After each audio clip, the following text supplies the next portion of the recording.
garden friends, I'm Tiffany and welcome to my channel. Today I wanted to just go over every single seedling that I started. So my oldest tray, I'm gonna go slow, but it's over here all the way on the left. This is my oldest tray.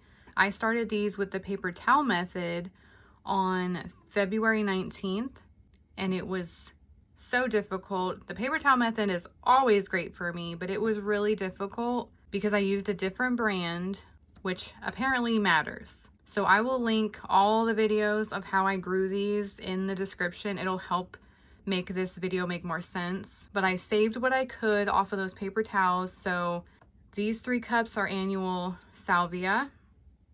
So they're doing all right. This one in the middle is struggling. Not sure why. This one on the left is probably looking the best. The 4 cups behind it look like annual salvia, but they're not. They are snapdragons, and mine like to do this. Like, they're getting light, but they just do that. This one looks like it's been pinched. This is a whole entire plant right here. It's got like 3 different stems. It has not been pinched. It's just doing that on its own, and they can do that. So I might leave that one alone. That one might be my best looking one outside. It'll probably get the most blooms. And this is the other one. This one's struggling. And then the rest are coleus. And since I love my coleus and I struggled getting them off the paper towel, I had way more than this, but I just kept breaking the roots. These I harvested from my own coleus last fall. These are just from a brand new seed packet, directly sown onto the soil. These are 2 weeks later. So this was February 19th. This was March 4th that I sown this tray and this tray. These look 10 times bigger and better. So it's kind of crazy that it did 10 times better this way. So I wrote a note that I'll just do this from now on. But look at how gorgeous they are. It's a variety seed packet, so they just have like different textures, different colors. So stinking cute. Doing great. This tray is my Roma tomatoes. There are 6. If you've been following me, there are 2 that struggles. They're still struggling. I can't believe they're not dead yet. I don't know what they're doing. And then I have 7 peppers. These are sweet peppers. And they are getting like their buds right here. See all that? So exciting. Now, if you can see right here on these tomatoes, I used a full strength fertilizer on them like a week or so ago, and I never had fertilized any of my seedlings. And I still haven't. The only thing I fertilized were my tomatoes. I figured that they would appreciate that. I bumped them up into these bigger cups so that the stem would be buried farther, and then there's roots that can grow up the stem if they're underneath the soil. So I figured all of this would help out the tomatoes. I figured it would help the ones that are struggling kind of bounce back. And then I fertilized them. But since I never even did like a diluted solution when they were young, I think you can't just jump straight to a full strength solution of any fertilizer. It doesn't matter if it's well balanced or a high number on one of the numbers. So they didn't need fertilizer. I just kind of thought maybe they would grow a little bit, like, I don't know, beefier, and especially to help out these ones that are struggling. But I wrote down that I'm just not even going to worry about fertilizing next year. Luckily, I did not fertilize the peppers, but I mean, the rest of the plant looks okay. Like, they're not all burnt. So we'll see how those do. And then these seedlings are a lot of those like fast growing annual flowers that you want to wait for the last minute to do inside. So I started these on April 5th, I believe. So I have 2 rows of cosmos.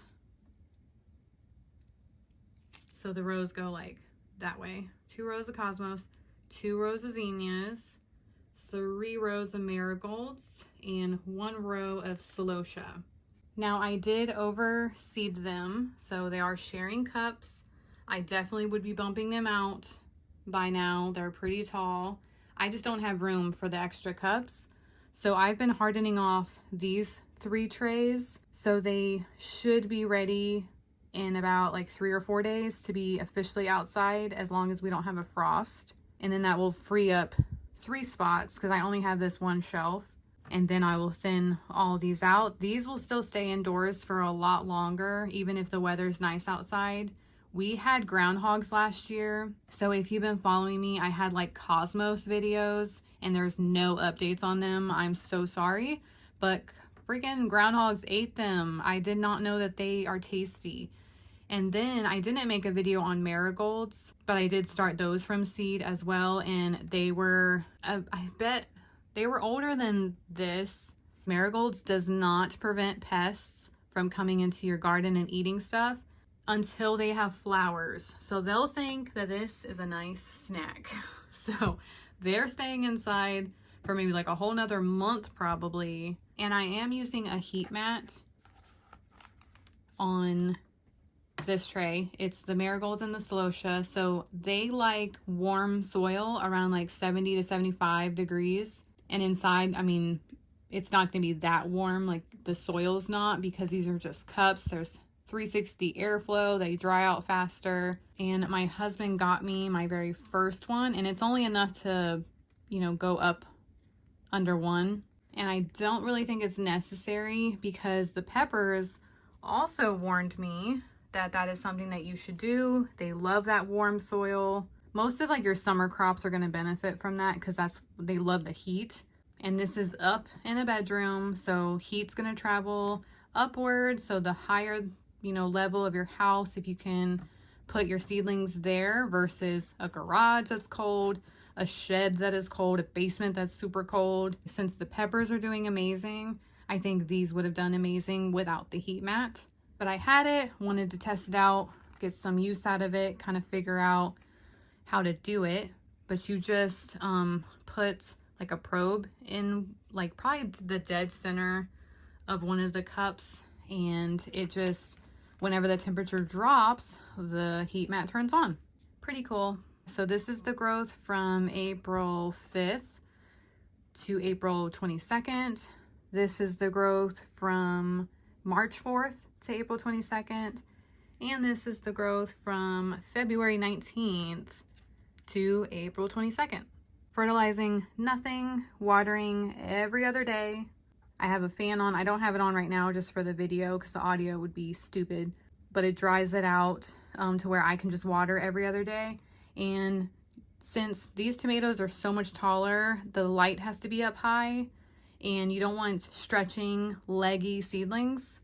So I had to put them up like on boxes. So just be aware of that when you grow things at different heights. Unless you have like that super strong grow light, this is a basic light. If you have the strong ones, those expensive ones, you don't have to lower your lights. And that fan is necessary. I don't have a single fungus gnat this year. It's awesome. They love that like humid, wet, damp environment. So make sure you have an oscillating fan. So I call this year a win with 0 fungus gnats. So happy. So hopefully you enjoyed this tutorial. I know it's just a lot of talking, but kind of just wanted to go into details, kind of update you of everything I've learned and kind of just the results.